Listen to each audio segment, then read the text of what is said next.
Local productions on QTV are made possible with support from viewers like you. Thank you.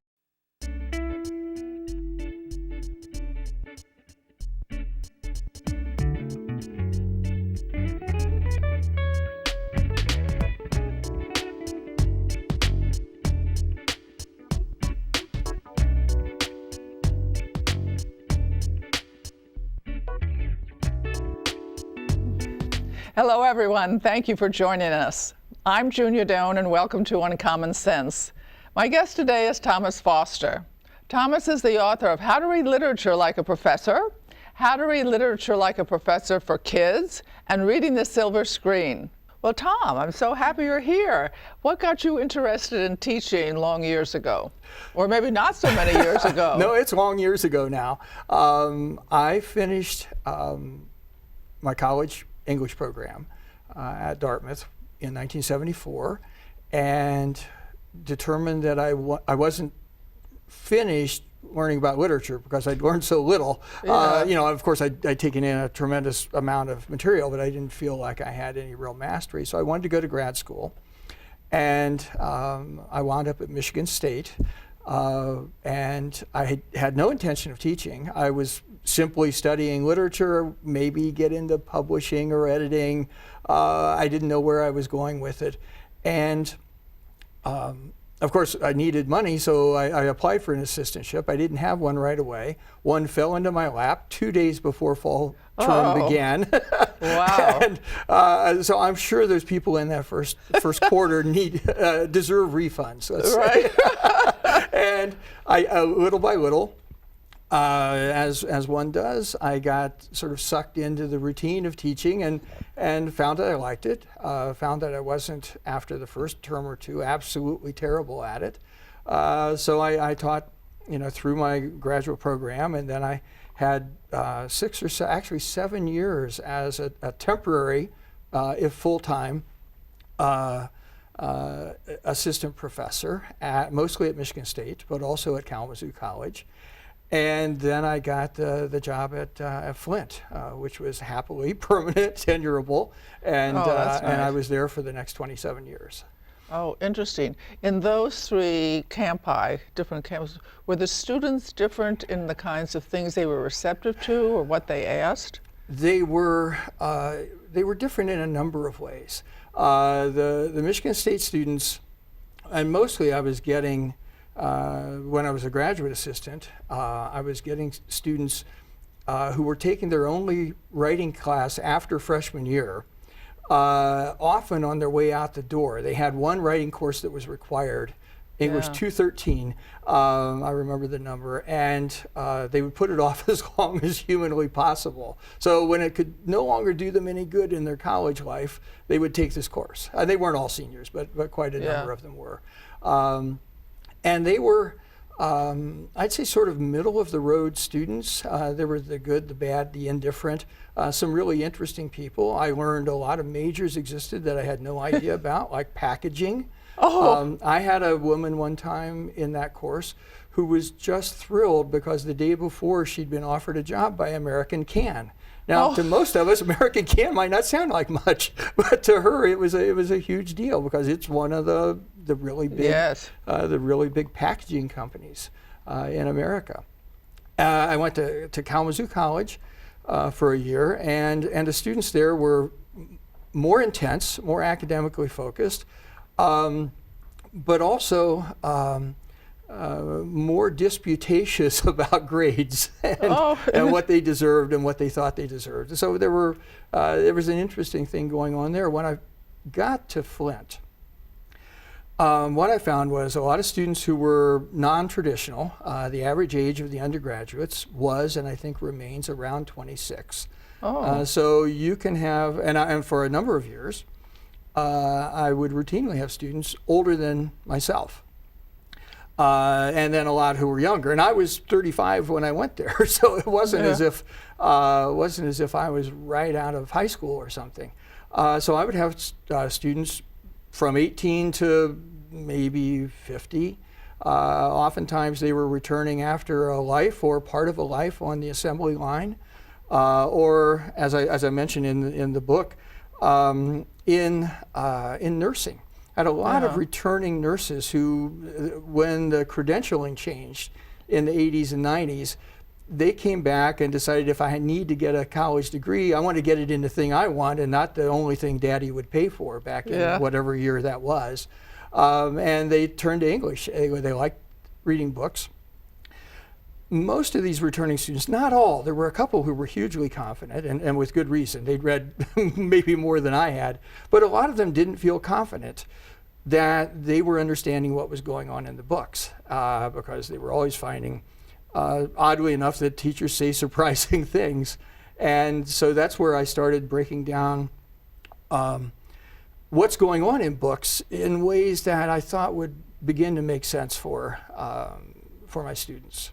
So they sort of led me toward the writing life that I've wound up having. Your writing voice is wonderfully full of content and fun, and sort of you're a mischief with the reader. You won't let anything pass, and you call them to pay attention within the paragraph. I mean, it was really wonderful reading the book. I really enjoyed it.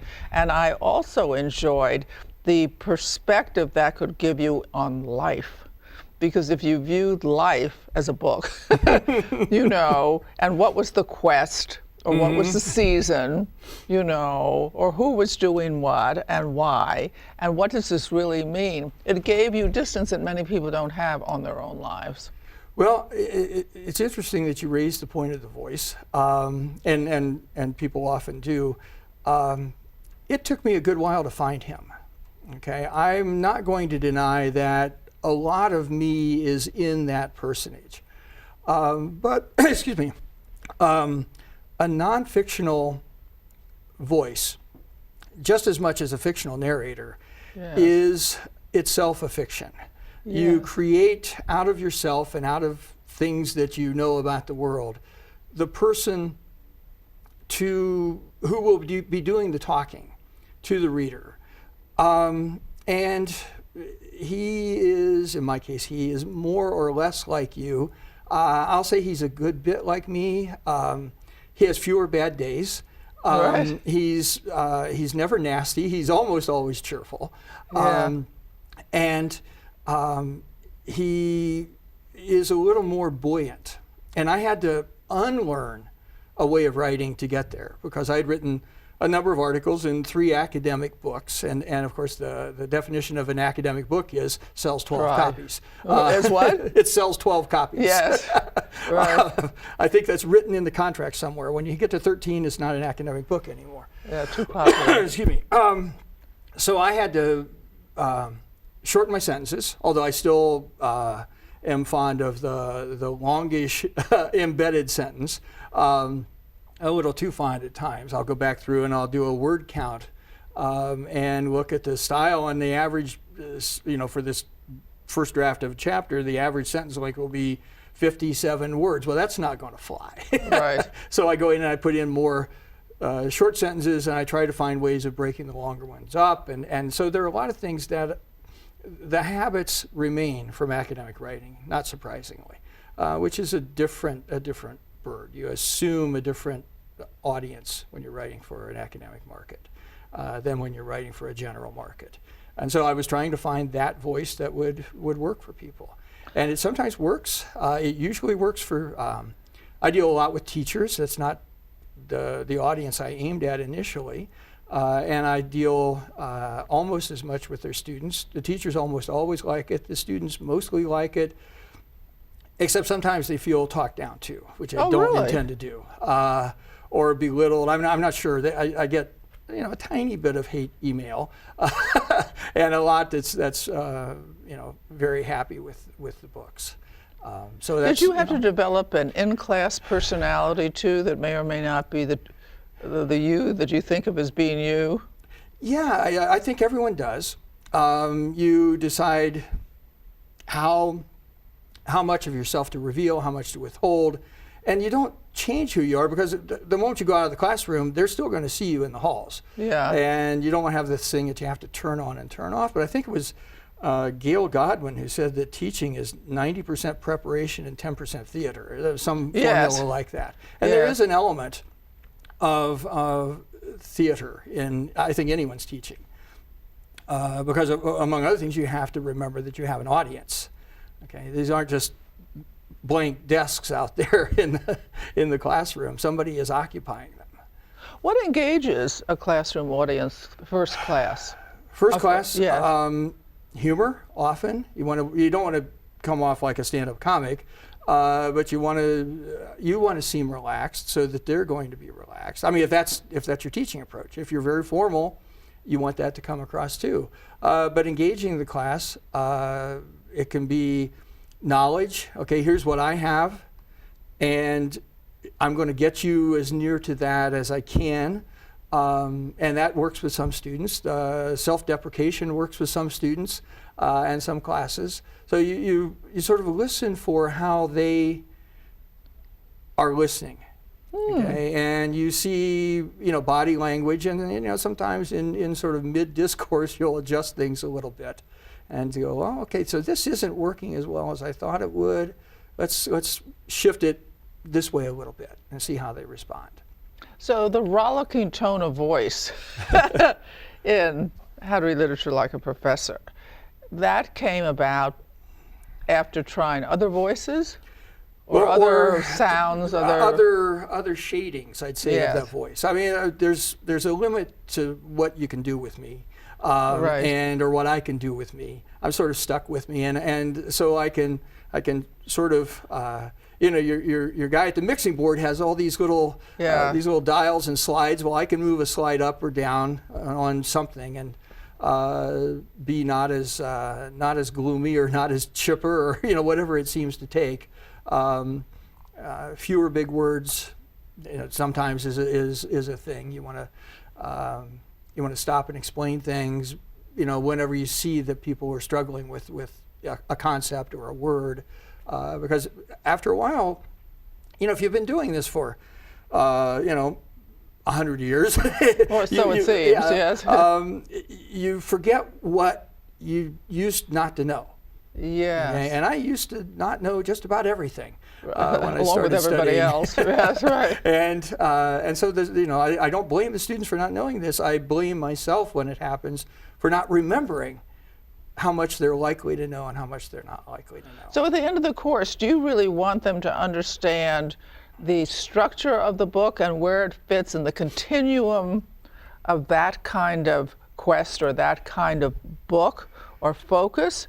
Or do you want them to be able to engage, and maybe this both, engage in life or discussion with perspicacity, with a certain distance, that would, and an ability to knit things together that seems disparate? Well, my hope is that whatever subject matter I would be teaching, right? And I taught everything from intro to fiction to 20th and then 21st century, right. mostly British literature, to, in a very weird set of circumstances, classics in translation, which was odd because I don't have any classics training, but somebody had to do it and nobody else was willing, and we had a required course. It does keep me fresh. It kept me on my toes. I had to do a lot of background reading that I hadn't ever bothered with before.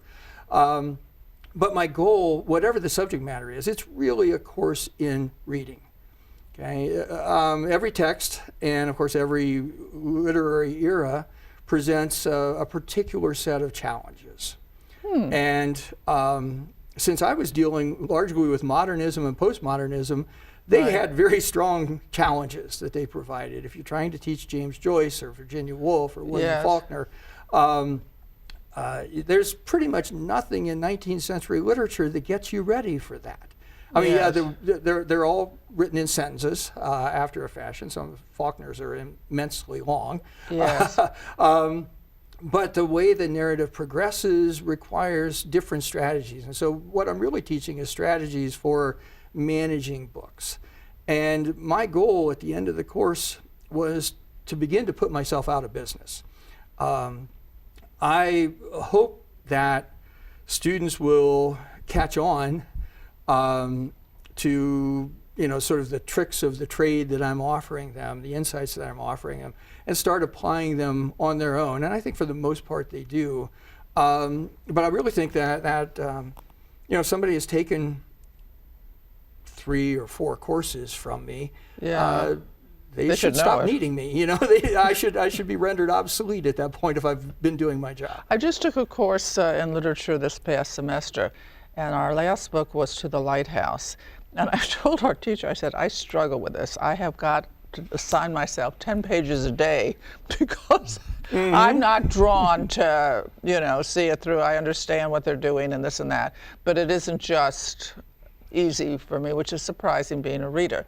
However, I'm also mindful that I, as every other reader, have a challenge to recreate the period and the audience for which that book was first born into, so to speak. What was the culture like then? How would I know? I mean, you can read, you can guess, but my theory is the culture changes imperceptibly every 7 years anyway, so it's really tricky to do. Was your family literary? Did they emphasize this around the table? No, they read.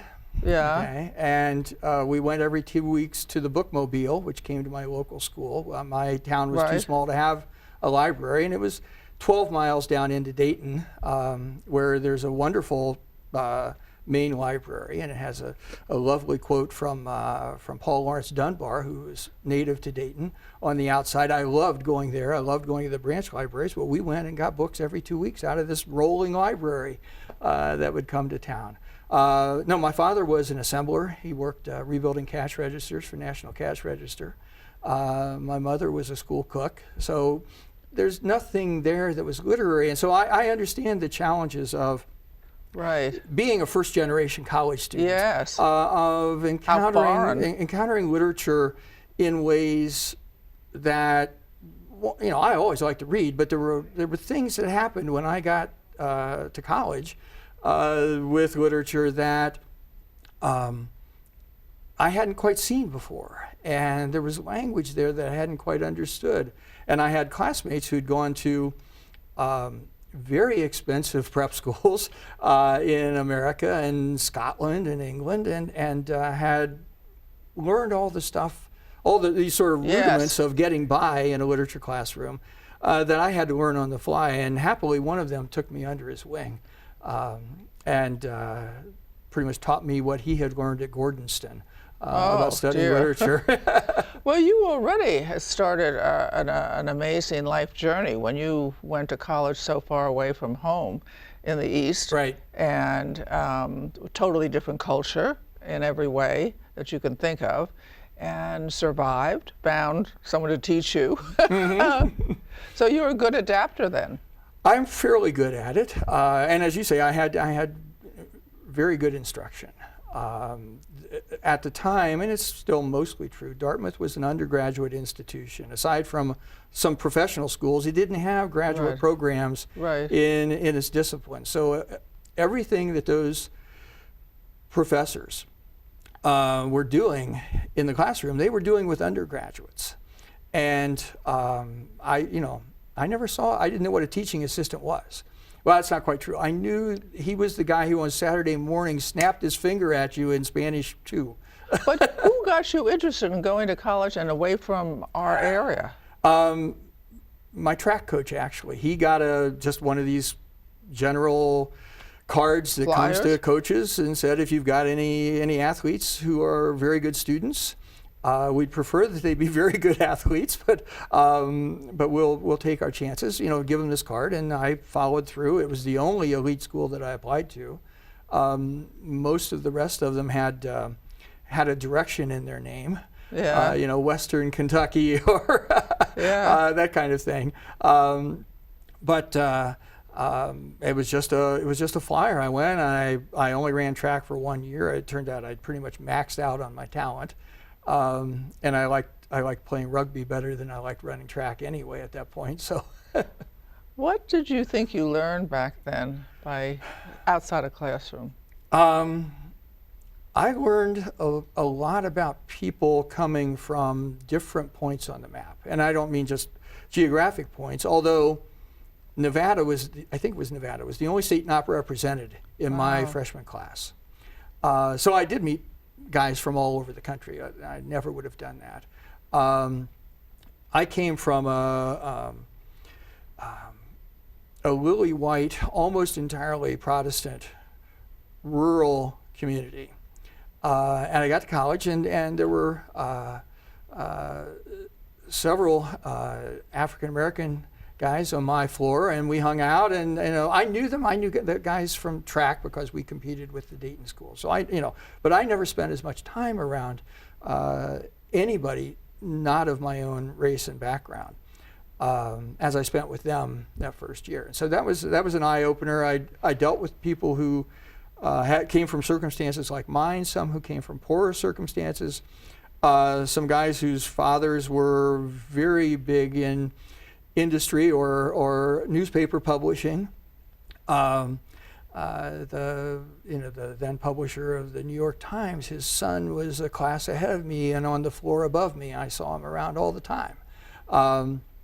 And mostly I learned that we're very much the same. Yeah. And I also learned that there are some surface differences that can matter at times. Yes. Often showed up by how? Well, assumptions that people make, or about what you will know or what you don't know. And sometimes those are right, sometimes they're wrong, but you have to navigate your way through expectations. There were people who never gave a thought to money, and I gave a lot of thought to money. Yes. Because I had an on-campus job in addition to classes and athletics. I also had a part-time job, several of them over the course of my years there. And there wasn't a lot of spending money going to come from home. We were, right. My parents were maxed out on the little bit that wasn't covered by financial aid. So they were supportive of your going They east. were definitely supportive, very supportive, and very proud when I finished. So do you have children? I have two. I have two grown sons. And do you raise them the way your parents raised you, or now that you've had this East Midwest exposure, have you added I don't think something? there's a lot of difference. I think what's sort of learned in the early years is hard to unlearn. There are things that I probably did different from my parents. And I'm not going to say they were all better. I have no idea if they're, you have to talk to my sons to find out. Yeah. But I think there are things that I learned going away from home that have helped me understand my kids, who've stayed relatively close to home, and understand the people whom I've taught. Because I have had people in class who've never really left Genesee County in their lives. Their whole family is there, the whole extended family is there, or the only time they leave is for the funeral of some distant relative in Virginia, or and they'll be gone for several days, and they'll come back, and that'll sort of be their out of town adventure for the next 5 years or something. How do you motivate someone like that to step out and taste the world? I find that they want to. They want to. It's not that they don't aspire to go somewhere else. They've never had the means or the reason to go. The truth is, if I hadn't gone to Dartmouth, I might well have wound up 50 miles from home at Miami University, going to school with about half of my senior class, because a lot of kids went there, precisely because it was close to home. So I understand how that happens, and the students, they like reading about other lives for the most part. What do you plan to do now that you've retired, so to speak? Well, I'm writing. I'm only retired from teaching. I am still writing. I write all the time. I've had a new book come out since retirement, Reading the Silver Screen, which is about treating movies as literary texts. We think of them as technology, we think of them as commerce, we think of them as cinematic art, but I think we also want to think about them as literary texts. And so that one has just come out in September. And I'm now working on a book on, going back to the first title, How to Read Poetry Like a Professor. Oh, that's a challenge. Well, listen, Tom, it was really wonderful to have you here. So we've learned a lot about Tom and about his approach to life, which is to take it on, right? And make sure you take the steps to really understand it. As in, he went to college and he didn't have the background in literary technique, so he found someone who had that in high school to sort of coach him and take him forward. He found out from his students that there's a way to be for them to connect with him. And he emphasized that or moderated that according to what he found in the class, even though he recognized he had three different, very different, somewhat different teaching experiences. And he took the value of learning with him and the value of taking a chance with him. So I encourage you to do that. As he said, the first thing he taught with very little notice, they need their money back. Just because you don't know at the beginning how to do things well doesn't mean you don't know how to do it well later on. So go have a good week, live well, do something kind for someone you know and someone you don't know, and I'll see you next time. And thank you, Tom. To contact Junia, send her an email at info@juniadone.com. For more information, program schedules, and news about future guests, go to www.juniadone.com.